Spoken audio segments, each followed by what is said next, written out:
Hello everybody. Yep, I really am back. This is my second video that I'm working on after having to take a break because I was having some problems with my camera, and my son and daughter-in-law tried to lend me one of their cameras, but to use that one I have to have a videographer. So I'm back on my phone for a little while, and I just did a demonstration on putting foundation and concealer under the eyes and deciding which should go on top first. And I believe we've already got that one settled.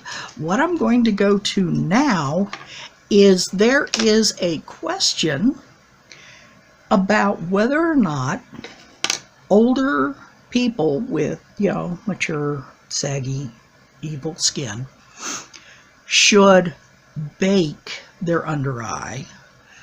The rest of the makeup, that's it depends on how tight your skin is, how supple it is, how oily it is, because yes, even as an older person, you can have oily skin. I happen to have dry skin, so I don't worry about baking pretty much anyway. It's like I live in southeastern Oregon in what they consider the high desert. Our humidity here is so low, I slather myself in lots and lots and lots of ointments and lotions and all kinds of hydrating things. What I've currently got on my face, which is just right under the eyes and around here, is I have e.l.f. Hydrating Primer. I have Maybelline Rewind Concealer, and I have Flower foundation stick in porcelain, which is my wonderful, I love Flower. Flower is good. Flower makes me happy. Flower is wonderful. Anyway, no, I'm not sponsored. Yes, I would tell you if I were. What I'm going to do is I am going to take some powder. Now this is called banana powder. It's fairly yellow, and I'm using that because it's going to show up better. When I do this, it's a little brightening. If you want more brightening under your eye, depending on your skin tone, you can try the banana powder, which is just a little tiny shade yellow. See? Yellow. That's yellow. The bottle is very yellow inside. Now, what I'm going to do is this eye is going to get the bake routine. Now, if you've never heard of baking before, it's very simple. What you're going to do is set your concealer by really, really, really packing in a lot of powder over the area.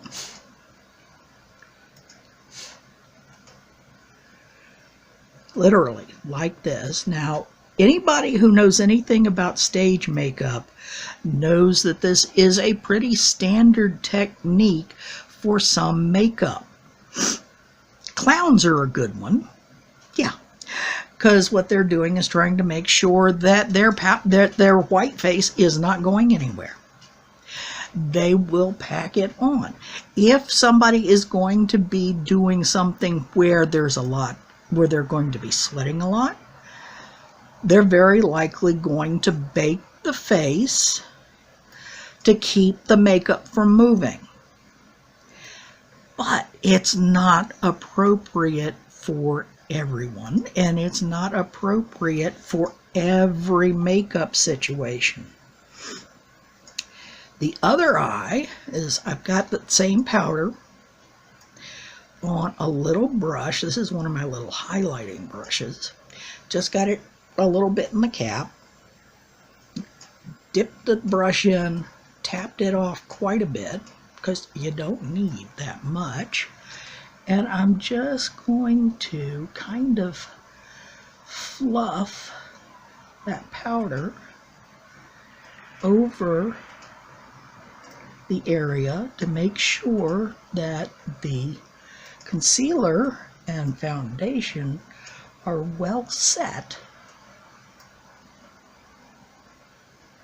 under my eye. Now see, that just barely takes any shine off. There's not a lot of shine because I use a fairly plain makeup. I don't get anything that's like seriously luminous. And because my skin is dry, I don't normally go for anything that's like terribly mattifying. Pick up a little more of that and just kind of dab it around here, just to make sure you can see that it's set. Now, under this one, we're not looking that bad. I mean, yes, I'm crepey. I'm going to be crepey because I have saggy old skin. Yes, I'm using all kinds of preparations on it.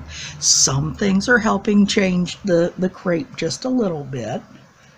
But as you get older, this is what happens to your skin. So you're never, unless you want to go get a facelift or something, you're never really going to get rid of all these lines. And honey, facelift or not, they'll come back. You can't really fight gravity that way. And I'm sorry, but I'm one of those people who looks at wrinkles and gray hairs as markers of achievement. I earned every one of these lines. Every one of them. Well, that one's a little scar. Not a big deal. It was nothing major. It was a small car accident. Nothing big. Now, I've been yapping this whole time, and this powder, this thick layer of powder has been sitting here on my face, soaking up anything that was in the foundation, in the concealer, in the primer. And we're going to have a look in just a second at what happens when you let it sit on your face like that. Now, like I said, if you've got somebody who's got oily skin, yeah. Especially if it's really oily skin.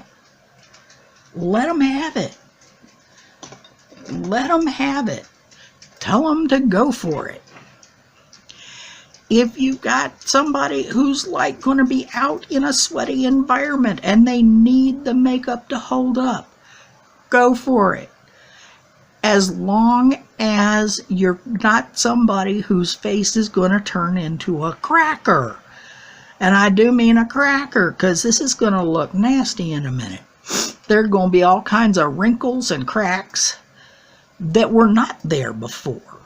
I mean, it looked pretty much like this before this. So, now, once you get finished with the time that you're supposed to bake,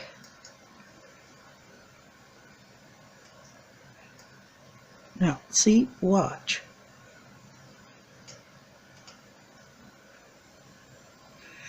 You sweep all that extra powder away, and then look. Look at all the lines. Every last one of the lines that I had pretty well covered up are now standing out. Look at that. If I touch my face, it sticks and holds in the extra lines. If I scrunch up my face, here, we're pretty smooth. Here, not so much. So, you know, if even just talking and moving your face, blinking your eyes, you will be able to tell there is a big difference. And the skin doesn't feel right. See, here it still feels relatively moist, but it's not moving. It looks pretty good. It's not all crunchy. See, if I really push on this, you can see all the lines and the crunchy. I let it go, this side looks pretty good.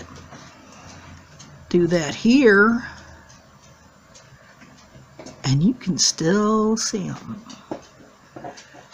And no matter how much you fiddle with it from this point on, this is going to show up. So yeah, baking is a big thing on a lot of the YouTube channels, especially the ones where you've either got a very young and fresh-faced, and especially the oily-faced people doing the makeup, or if you've got somebody who's using makeup that's got a lot of oil, like some of the heavy, thick stage makeup that some of the queens use. They are going to bake to get it to set down, because otherwise that heavy makeup is going to move. For you and me, the average everyday thing, baking is not such a great idea, especially if your skin is already dry. You've hit that quote-unquote certain age thing that people just love to start pointing out. And you've already got wrinkles. You don't want to accentuate the wrinkles. You don't want to dry your skin out. I mean, I put on a hydrating primer, and that powder just sucked all the water out of my face. So, yeah, there's another one. If you've got mature skin or dry skin, consider the application of baking very carefully. Don't just run off and do it. It's not worth the hassle. Now, I'm going to go play with my makeup and do a different video, and we'll see what happens. And then after I do that, I may even do my tools video. What do you think? Would that be fun? Talk to me in the comments. If you haven't subscribed, please do. If you subscribe, please hit the little notification bell, because that'll tell you whenever I post another video. Hopefully, unless something else happens, I should be posting regularly on Tuesdays and Thursdays. I may occasionally sneak another one in. We will see how it goes. If I can keep the technical difficulties down, this should work out pretty well. Of course, I have to work it into my school schedule too, but you know, I just finished the first week assignments and I had till tomorrow, which is Sunday. So I'm filming this on Saturday. I may go ahead and post one on Sunday just for the heck of it to see what happens. Anyway, have a good night, because it's night here. It could be morning where you are. Have a good day. Have a good morning. Have a good night.